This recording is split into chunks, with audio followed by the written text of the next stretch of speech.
Il faut arrêter de culpabiliser ceux qui ont tenté de faire quelque chose. Au contraire, on devrait les féliciter.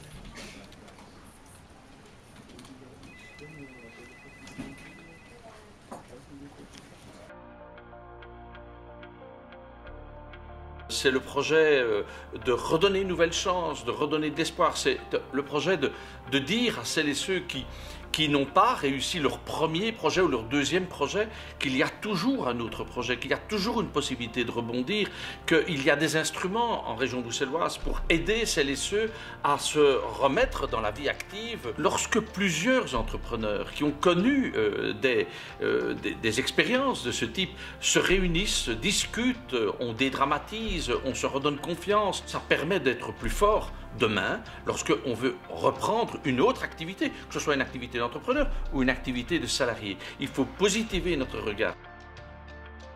Il faut que les pouvoirs publics, il faut que les partenaires publics-privés puissent aider celles et ceux qui sont dans ces situations, pour ne pas les laisser tomber, parce que l'échec est déjà stigmatisant, et donc on doit lutter contre cette stigmatisation de l'échec. Il faut arrêter de culpabiliser ceux qui ont tenté de faire quelque chose. Au contraire, on devrait les féliciter. Par exemple, le fichage pendant 10 ans de ceux qui ont tenté quelque chose de bonne foi, c'est évidemment inacceptable. Notre regard à l'égard de l'échec et de la faillite doit changer.